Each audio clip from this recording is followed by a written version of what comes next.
Hey guys, we're back on the Scuba Compressor. We've got a nice little pulley that appears to be the right size. Let's see if we can get this all hooked up and try and make some compressed air today. One little problem that we have with this wonderful pulley is there's no keyway in it. So what we're going to end up having to do is take the tip of the grub screw and put it down into the keyway to keep everything from spinning. I don't know why this pulley wouldn't have a keyway on it, but we'll see if we can make it work. Kind of sight down the pulley to the other pulley, and we're pretty close. Might need a little bit of alignment. We'll take our Allen wrench and we'll snug this up.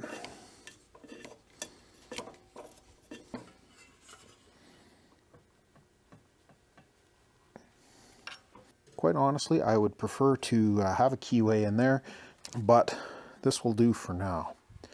This is the original belt. I didn't manage to get a slightly longer new one like I had intended to. And these are pretty close. But if we try and put this one on, it doesn't quite fit. That reminds me, one more thing we need to do is we need to get this handle moved out of the way. I think if we take this bolt out of here, we'll be able to swing this out of the way and it'll clear the edge of the gas tank here.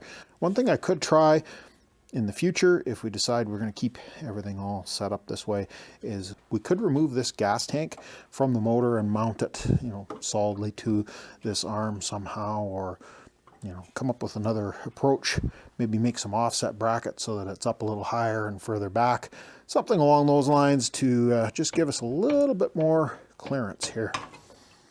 Take a 1/2 inch wrench and go on here.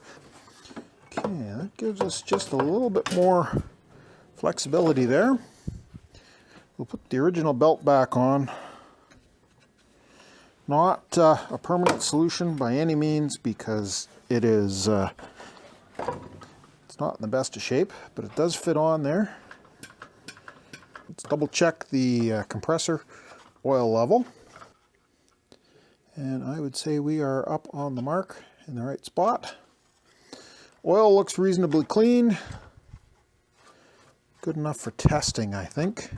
I do have a couple of liters of this CF2000. I don't know how well that label is going to show up for you guys, but it's CF2000 compressor oil for breathing compressors. So I think we're in good shape there.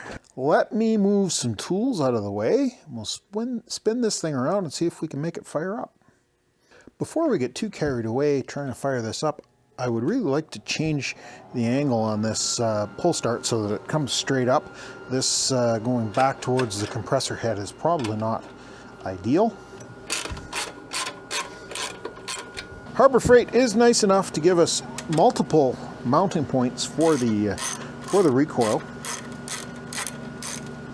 There's only 3 bolts that actually hold this recoil in place, but you'll notice that there's several different angles that we can use. That looks like a good angle to me. We checked the oil in this compressor a couple of weeks ago, so we don't really need to do it now, but I will pull the dipstick just to be sure. And yes, we have lots of oil in it. Last thing we want to do is burn up our brand shiny new Harbor Freight engine.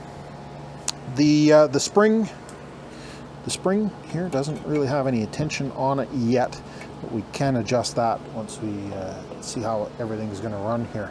We're slightly up off of idle. The choke is on. There is some fuel in the tank. The compressor has oil in it. Direction of rotation.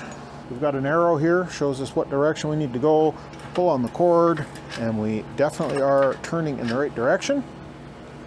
Well, I guess we can try and spark this thing up. I've pulled the cork out of the intake filter so that it can suck air in without running into any troubles. I guess we can give this thing a try.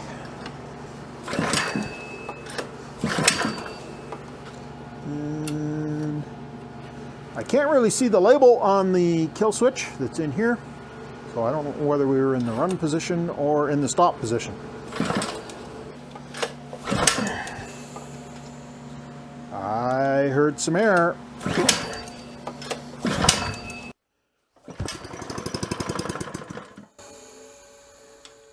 Okay, that sounded good.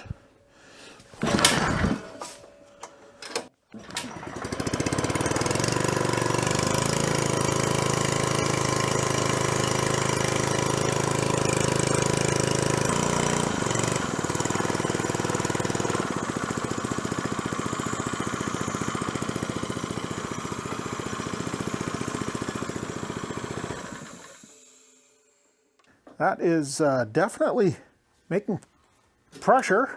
I can hear the air coming out of here and also feel it. Of course, I don't want to seal that and force air into my skin or anything, but holding my hand in front of it, I can feel wind coming out of there. Unfortunately, the piece that I've been pushing on to start is now going to be smoking hot because that's the muffler cover. Let's see if it will fire up again.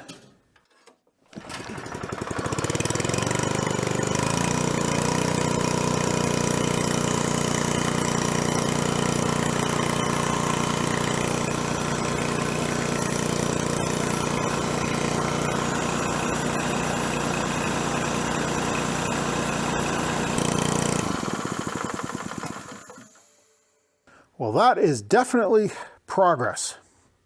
Now that we've got the compressor head running, we need to get a new belt for it that is just a little bit longer than these ones. Reassemble the belt tensioner, put the belt guard back on, and then we need to get some new filter media. We've got this filter assembly that will need to definitely have new media put in it. And likewise, the intake filter will need to be replaced. It doesn't look like it's in bad shape. Matter of fact, it looks like it's in really good shape, but we definitely want to put new filter media in to start off with good media in this when we start using it. I'm not sure how many PSI this thing was producing. It definitely was putting out a little bit of air, but I have no way of putting a gauge on there to figure out whether we're getting the 3000 PSI out of this thing that we're supposed to. That was a quick one. Went fairly well, and I think we'll call this a success for now. And I'll get some more parts on order for this thing now that we're getting some compressed air out of it. I'm kind of excited. Thanks a lot for stopping by. Remember to give one of those thumbs up type of things, and maybe throw me a subscribe if you're interested in seeing more. And we'll catch you guys in the next mess.